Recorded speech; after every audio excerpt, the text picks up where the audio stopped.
Hello très chères commandantes, les précieuses, les filles des dieux. J'espère que vous allez bien à la maison. Et ici, nous allons très très bien parce que c'est votre mission encore que vous êtes tombés en amour avec. Alors moi aussi parce que nous sommes en train d'apprendre des choses que le Seigneur est en train de faire dans la vie de plusieurs femmes qu'il restaure. Aujourd'hui, je peux dire je revis. Et toi, la femme qui nous suit, tu peux aussi dire à la maison que tu revis. Encore une fois, je suis accompagnée de pasteur Marie-France. Bonjour, très cher pasteur.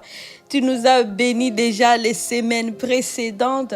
Et c'est pour moi la joie encore de t'accueillir aujourd'hui pour que tu continues à nous bénir parce que je sais que tu dis toi aussi, je revis. Amen. Ben, merci, merveille. Moi aussi, je suis très bénie d'être à nouveau avec vous. Je m'en viens inhabituée. Donc, c'est sûrement pas la dernière. Exactement. Mais voilà, je suis très heureuse d'être là et de partager avec vous toutes combien Dieu est puissant pour nous redonner la vie, nous faire revivre dans une vie victorieuse. Alléluia. Dans une vie victorieuse et abondante. Amen. Abondante. Amen. Il nous a donné une vie abondante. Ça, pour moi, ça a été une révélation qu'il avait pour moi une vie abondante. Exactement. Et on peut le voir dans ton témoignage. Et si vous venez de tomber sur cette vidéo, pasteur Marie-France, c'est la première fois de l'attendre sur cette chaîne. Eh bien, nous avons d'autres épisodes dans lesquels il partage ce témoignage. Vous savez, pasteur Marie-France, que vous voyez là, toute innocente, mais elle a vendu de la drogue. Méchante fille. Effectivement. Elle a vendu de la drogue. Elle a même fabriqué, pas vendre, ça va fabriquer de la drogue. Alors, est-ce que Dieu est capable de changer une vie, amener Amen. cette femme qui autrefois était en train de vendre la drogue et là, elle est là. Et une chose que tu ne sais pas, à un moment dans sa vie, elle a voulu mettre fin à sa vie et à celle de ses enfants. Et c'est de ça qu'on va parler aujourd'hui. Nous allons parler des pensées suicidaires, de cette oppression qui vient hanter beaucoup de gens. Et beaucoup de gens se retrouvent dans cette situation de noirceur, là où tout est difficile, quand tout est noir et qu'on pense que la seule solution, c'est de mourir. Exact. Pasteur Marie-France. Puis quand tu arrives là, c'est qu'il y a eu un processus où est-ce que tu n'as pas vu autre solution. Vraiment. C'est les ténèbres des ténèbres. Les ténèbres des ténèbres. Les ténèbres des ténèbres. C'est la grande noirceur. Mais vous savez, la miséricorde de Dieu, c'est l'accord de Dieu qui vient dans ta misère. Amen. Et ça, c'est très révélateur. Ah, j'aime ça. Mais la miséricorde de Dieu, c'est la corde de Dieu qui vient dans ta misère. Pour dire, dans ta misère, je t'envoie une corde de secours. Oui. Monde. Waouh. Waouh. Là, il faut que le mot miséricorde change. Prenne un sens à fait parce que tu as entendu miséricorde. Là, on vient de dans une prêche, j'avais donné une corde en souvenir de ça. Mais effectivement, la miséricorde est toujours là. Mais avant que je sache qu'elle était là, effectivement, j'avais des pensées très sombres. Mais j'en avais eu étant jeune aussi. Hein. Ce n'est pas de choses qui arrivent comme ça. Non. Puis ça venait par cycle. Hein, quand la vie allait mal, là, c'était comme ça va pas bien. Puis à l'adolescence, mais là, je me rattachais à des fables, à des choses qui sont éphémères. Finalement, je trouvais des issues qui ne duraient pas.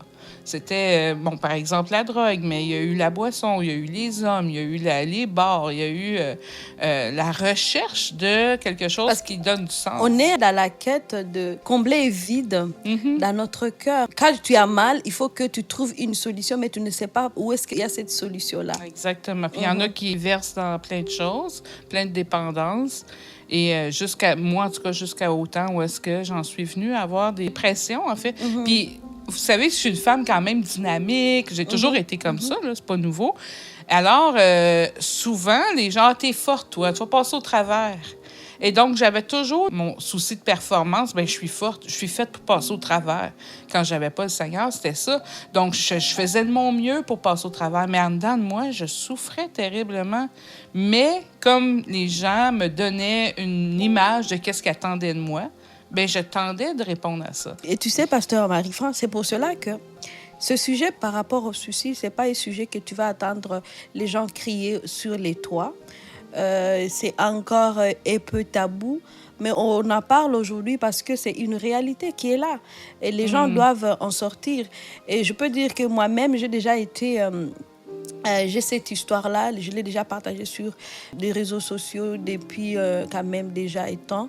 Et les gens savent que moi, j'avais fait une tentative de suicide et puis j'étais même à l'hôpital. Et ce qui est sûr, toutes les personnes qui sont mortes par suicide, on va toujours te dire, je l'ai vu hier, elle était correcte, qu'est-ce qui s'est passé? Souvent, exact. c'est comme ça.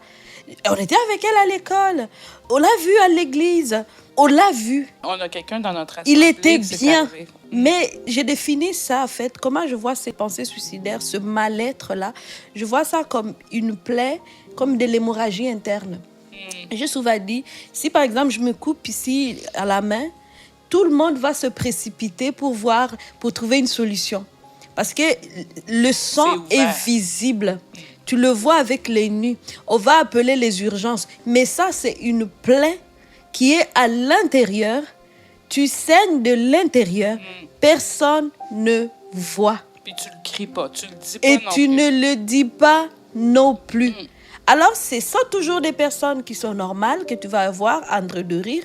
Moi aussi, c'était pareil. Tu pouvais me voir en train de rire. Mais à l'intérieur, j'avais mal, en fait. Mais c'est pour ça que Dieu il dit qu'il est venu pour guérir les cœurs brisés. Il y a des cœurs qui sont brisés. Et le cœur, on ne le voit pas.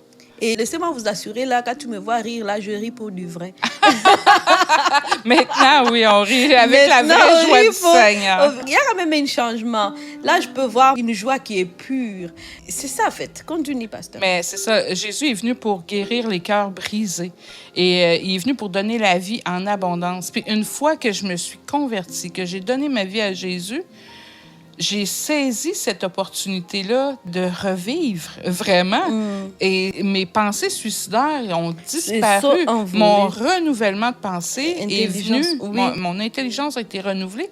Et justement, quand je me suis convertie le jour 1, là, le premier jour, quand je suis sortie dehors, sans niaiser, là, pour de vrai, je regardais le monde et je le trouvais beau.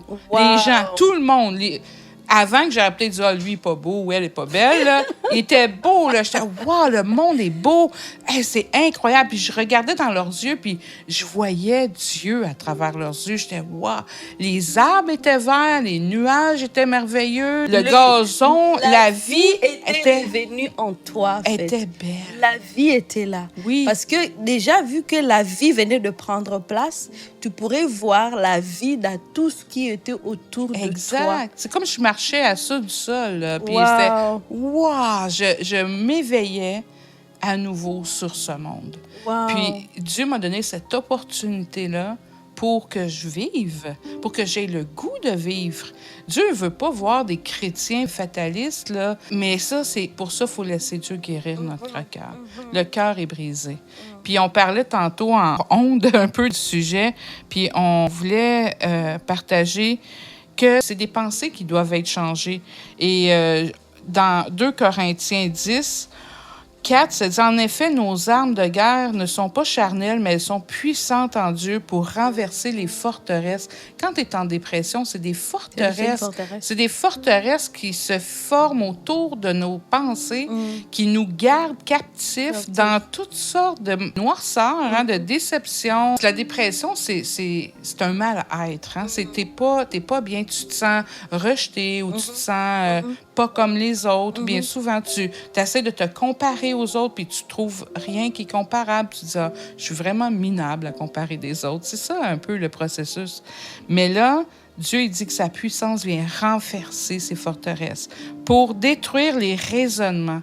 On en a des raisonnements, ça tourne dans une tête qui cherche à s'enlever la vie. Et toute hauteur qui s'élève contre la connaissance de Dieu et pour amener toute pensée captive à l'obéissance de Christ. Donc, les forteresses sont tombées, les raisonnements se changent et tes pensées deviennent captives à Christ. Donc, tu n'as plus les pensées suicidaires après. Tu adoptes la pensée de Christ. Exact, parce que tes pensées sont captives, je dirais même captivées par Dieu. Puis tes forteresses tombent, tes raisonnements changent parce que tu laisses tes pensées captives à Dieu. Et cette transformation passe par le renouvellement de l'intelligence. Amen. Lorsqu'on se connecte à la pensée de Christ, on commence à chercher.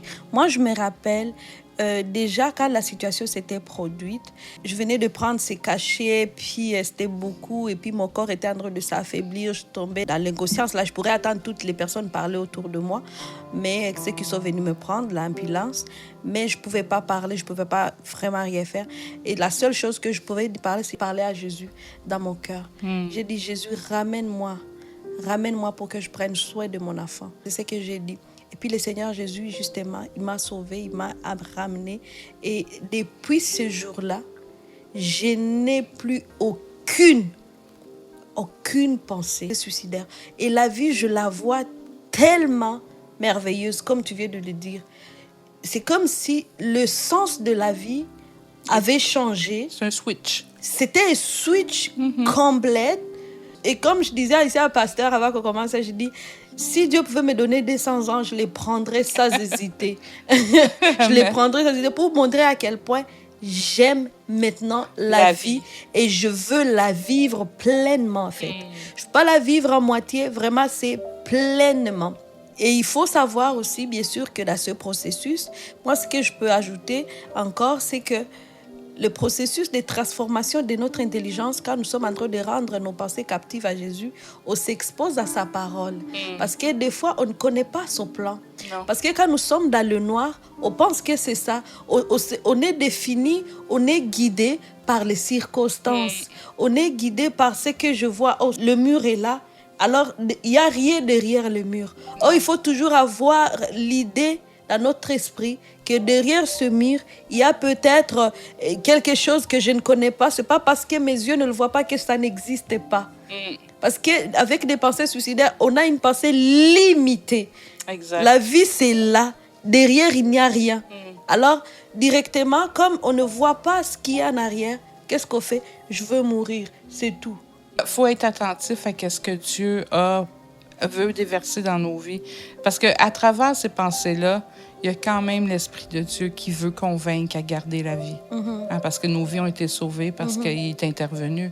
Et il est intervenu d'une façon ou d'une autre, mais il veut intervenir. Il ne veut pas nous laisser aller au bout de ce désir de partir. Au contraire, il nous attire toujours à lui. Puis des fois, ça peut être par les autres personnes. Il y a peut-être des gens autour de toi qui t'invitent à garder espoir, qui te rappellent, mais non, tu te souviens, regarde, ça a déjà bien été, tu vas continuer à bien aller, il y a des choses qu'on peut faire. Il y a des gens qui te tendent la main, qui disent, je suis prêt à t'aider. Puis ça, Dieu le met, les dispose, ces gens-là Dieu, autour de nous. Parce que des fois, on n'écoute plus la voix de Dieu, mais il va travailler de diverses façons. Mais au final, l'intention de Dieu, c'est vraiment de garder tes pensées à son obéissance qui est bonne pour nous, puis qui nous veut dans une vie abondante. Oui, et puis une autre chose, une autre forme de suicide, tu sais, j'ai élargi cette idée des pensées suicidaires. Je ne la limite plus à une personne qui veut prendre des cachets et puis s'ouvrir les veines. Je l'amène aussi à toute personne qui, à cause de la douleur, à cause de l'épreuve, tu te réfugies dans autre chose. Beaucoup se réfugient dans la drogue. Et vous savez, ce sont des suicides, mais que les gens vont continuer à vivre physiquement, mais ils sont déjà morts. Ils ont un esprit qui est mort. Parce que toute la fois que tu es en train d'essayer de camoufler une douleur, tu es en train de te tuer à petit feu. Or, il y a une personne, et c'est Jésus-Christ qui peut te sauver. Donc, si en ce moment, à cause de la douleur, vous êtes réfugié dans les drogues, vous êtes réfugié dans toute forme de pratique, eh bien, ce sont des choses qui vont juste vous détruire davantage. Vous n'allez pas vivre vraiment la vie merveilleuse que Dieu a pour vous. La seule solution aujourd'hui, c'est dire, Seigneur Jésus, je crie à toi, sauve-moi, fais-moi sortir de cette situation. Je veux goûter à la vie. La vie, elle est belle. La vie, elle vaut la peine. Ta vie, elle vaut la peine d'être vécue. Il y a des plans que Dieu a prédestinés d'avance pour toi. Si ces jours-là, je me rappelle même de la date. Je me rappelle, aujourd'hui, ça fait 13 ans et quelques mois. Si ces jours-là, j'étais morte, je n'allais pas rencontrer mon mari, je n'allais pas rencontrer mes enfants, mes autres enfants. Je n'allais pas être là en train de vous parler. Ben, c'est ce que j'allais dire aussi. J'allais dire, si j'avais fait ce choix-là, finalement, j'aurais pas vu mes petits-enfants qui sont nés. J'en ai 9, là. Wow! C'est une grande famille. J'aurais pas le mari que j'ai actuellement. J'aurais pas la vie que j'ai. J'aurais pas le ministère non plus que Dieu m'a légué, parce que c'est son ministère, mais qui nous donne la responsabilité. J'aurais pas le bonheur que j'ai aujourd'hui. J'aurais mis un terme au plan que Dieu avait pour moi. C'est un peu ça l'encouragement qu'on veut vous donner aujourd'hui, c'est que Dieu a un plan pour ta vie. Peu importe le mur que tu vois devant toi, il n'est pas assez épais pour empêcher Dieu de le descendre. Et on prie que ces forteresses-là tombent, ces murs de division entre toi et Dieu. Parce que c'est ça, au final, hein, c'est une division entre toi et Dieu. C'est comme un mur de division, mais on le brise dans le nom de Jésus. Dans le nom de Jésus. Puis on appelle la vie en abondance sur ta vie, une vision nouvelle de qu'est-ce que Dieu peut mettre devant toi. Parce que le regard que tu as actuellement, il est brouillé. Il est brouillé par, comme on disait tantôt, par... Le mensonge Le mensonge, ben oui, c'est le mensonge du diable. Puis il est brouillé par... des fois, c'est tellement des mentalités ancrées. Tu sais, tu es certain que telle personne t'a rejeté, puis c'est même pas ça. Tu sais, des fois, on est tellement ancré dans nos pensées qu'on se fait même des scénarios qui sont faux. Oui. Alors que c'est pas ça. Le plus important, c'est que Jésus veut te faire comme il m'a fait, te prendre dans ses bras, puis te consoler, te bercer. Amen. Puis pas juste, on écroule les murs, piller la vie, mais il veut que tu saches combien tu es précieuse à ses yeux, puis qu'il ne te laissera pas aller jusqu'au terme de ta vie comme ça. Il veut vraiment te renouveler, puis t'amener vers une destinée qu'il a pour toi, puis c'est une bonne... Tu sais, le verset Jérémie 29, 11, hein? Il y a un avenir pour nous, de paix et de bonheur, pas d'adversité, mais un avenir de paix. Puis c'est ça qu'il y a pour chacun d'entre nous. Il est tellement merveilleux. Il n'y a rien de mauvais qui vient de Dieu. À parler de cet avenir de paix et de ce plan de bonheur, je t'invite à découvrir, à avoir ce désir à découvrir le plan de Dieu. Je me rappelle d'avoir fait cette prière, d'avoir dit, Seigneur Jésus, j'ai lu ce passage. Est-ce qu'il est vrai? Amen. Pour moi. Est-ce qu'il est vrai pour moi? Est-ce que tu peux l'accomplir pour moi? Et là, j'avais commencé à prier. Je ne priais plus pour, Seigneur, donne-moi, je ne sais pas quoi. Non. Je priais pour découvrir le plan de Dieu pour ma vie. Amen. Je prie que tu me le dévoiles. Je prie que tu me parles. Pourquoi je suis là? Je veux vraiment que, en toi, à partir de maintenant, que tu aies cette soif-là de dire, qu'est-ce qui est caché derrière ce mur? Qu'est-ce qui est caché derrière cette souffrance? Qu'est-ce qui est caché derrière ce que j'ai reçu?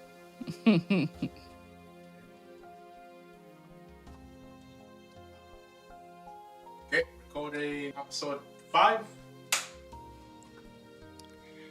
Et les précieuses, les filles de Dieu, j'espère que vous allez bien à la maison. Et ici, nous allons très, très bien parce que c'est votre mission encore que vous êtes tombés en amour avec. Alors moi aussi, parce que nous sommes en train d'apprendre des choses que le Seigneur est en train de faire dans la vie de plusieurs femmes qu'il restaure. Aujourd'hui, je peux dire, je revis. Et toi, la femme qui nous suit, tu peux aussi dire à la maison que tu revis. Encore une fois, je suis accompagnée de pasteur Marie-France. Bonjour, très cher pasteur. Tu nous as bénis déjà les semaines précédentes. Et c'est pour moi la joie encore de t'accueillir aujourd'hui pour que tu continues à nous bénir parce que je sais que tu dis toi aussi, je revis. Amen. Ben, merci, merveille. Moi aussi, je suis très bénie d'être à nouveau avec vous. Je me m'en vais. Donc, c'est sûrement pas la dernière. Exactement. Mais voilà, je suis très heureuse d'être là puis de partager avec vous toutes combien Dieu est puissant pour nous redonner la vie, nous faire revivre dans une vie victorieuse. Alléluia. Dans une vie victorieuse et abondante. Amen. Abondante. Amen. Il nous a donné une vie abondante. Ça, pour moi, ça a été une révélation qu'il avait pour moi une vie abondante. Exactement. Et on peut le voir dans ton témoignage.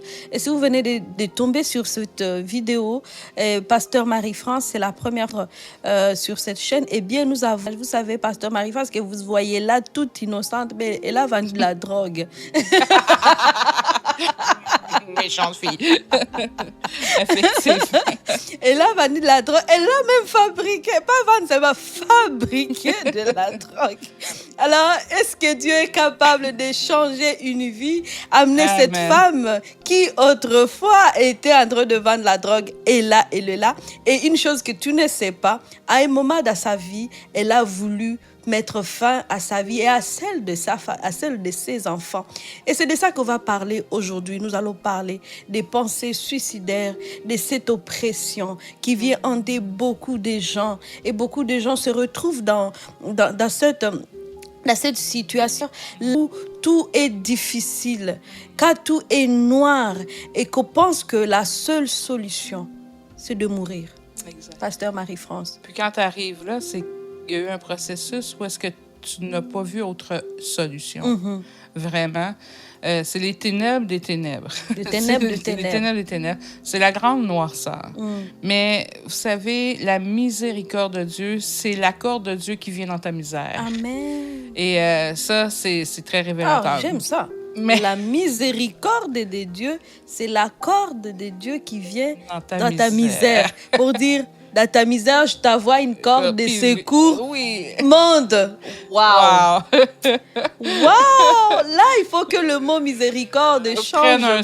Prenne un sens à fait parce que tu as entendu miséricorde. Là, on vient de dans une prêche, j'avais donné une corde en souvenir de ça. Mais effectivement, c'est vraiment ça. Mais avant que la miséricorde est toujours là, mais avant que je sache qu'elle était là, effectivement, j'avais des pensées très sombres. Mais j'en avais eu étant jeune aussi. Hein. C'est pas... Ce sont pas des choses qui arrivent comme ça. Non. Puis ça venait par cycle. Hein, quand là, c'était comme, ça va pas bien. Puis à l'adolescence, mais là, je me rattachais à des fables, à des éphémères.